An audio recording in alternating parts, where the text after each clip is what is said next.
Rabotai, je voudrais venir sur la question de cette année où le premier jour de Rosh Hashanah tombe Shabbat, donc pas de sonnerie de chauffard, et par incidence, dans la prière, au lieu de dire de Yom Teruah, on dira Zichron Teruah.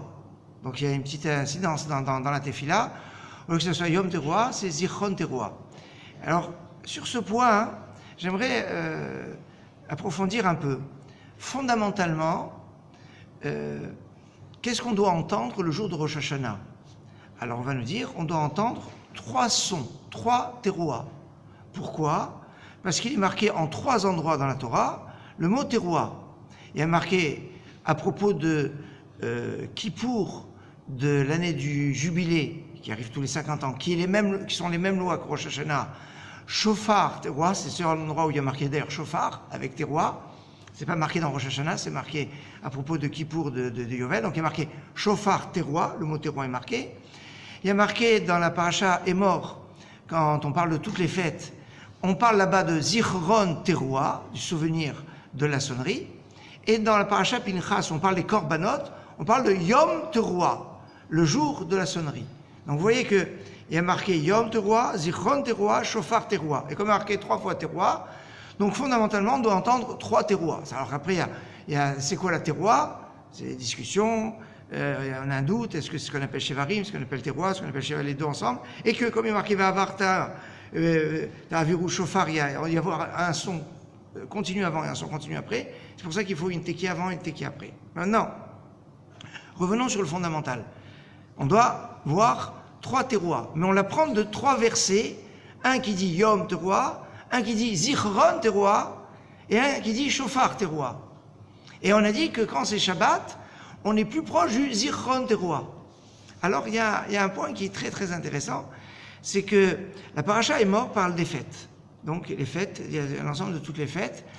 Et on peut remarquer que quand les enfants d'Israël sont sortis d'Égypte, ils sont sortis d'Égypte un jeudi. Alors faisons un petit calcul, c'est comme cette année, Pessah, c'était, le premier jour de Pessah, c'était un jeudi. Et donc si on a la même configuration de... Alors, vous pouvez m'objecter, mais est-ce que Rosh Chodesh, tel qu'on les a dans le calendrier maintenant, c'était comme quand ils étaient dans le désert? C'est pas sûr. Parce que c'était sur le témoignage des témoins. Donc, il n'y a pas forcément 2 ou 1 jour comme nous on a maintenant. Pas sûr. Mais c'est possible.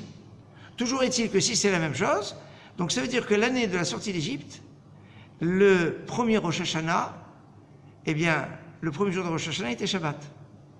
On va comprendre que dans Paracha Emor, qui parle des fêtes quand ils sont sortis d'Égypte, il est marqué Zichron Teruah. C'est-à-dire qu'initialement, la première fois qu'on a affaire au shofar, à la teruah. On n'a pas affaire à la teruah comme Yom Teruah, ni comme shofar teruah, mais comme Zichron Teruah. Maintenant, je vous donne un autre point qui me semble extrêmement passionnant, qui mériterait d'être approfondi, mais qui nous dit la chose suivante. C'est qu'on ne peut pas utiliser pour le shofar une corne de vache.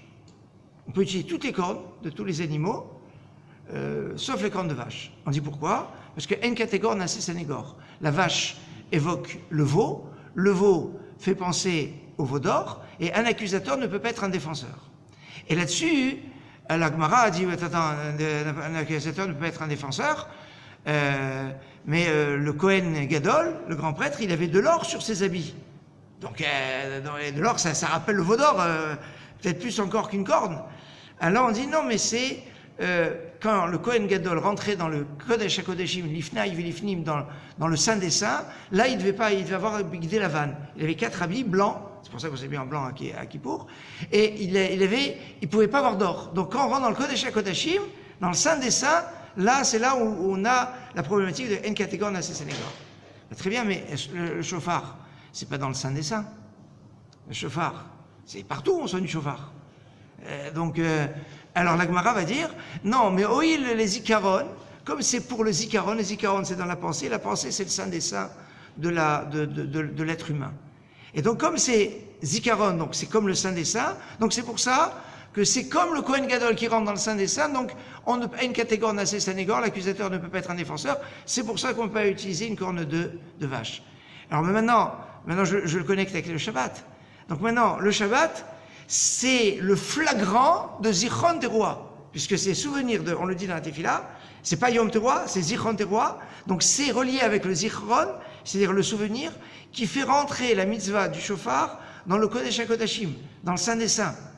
Alors ça veut dire que quand on est dans le Shabbat, donc le premier jour de Rosh Hashanah qui tombe Shabbat, où finalement il n'y a pas de sonnerie, mais il y a la sonnerie dans la pensée quelque part. Zichron Teruah.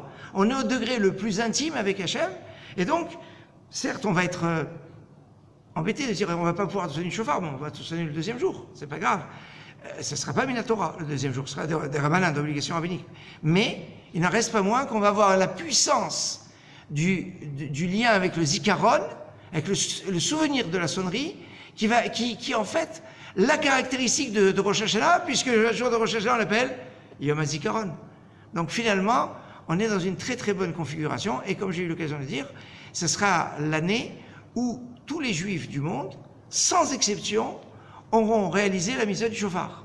Pourquoi? Parce que comme on ne peut pas sonner, alors Hachem il nous valide comme si on connaît la puissance de la mitzvah du shofar, c'est un melamed srout, c'est pas une catégorie Sénégor, on n'est plus l'accusateur qui ne peut pas être un défenseur, c'est une défense pour le clan Israël du shofar, de tout le clan Israël, de même celui qui pense même pas que c'est peut être Rosh Hashanah, qui sera lié à la mitzvah du shofar cette année, de ce premier jour de Rosh Hashanah qui tombe Shabbat. Bonne soirée.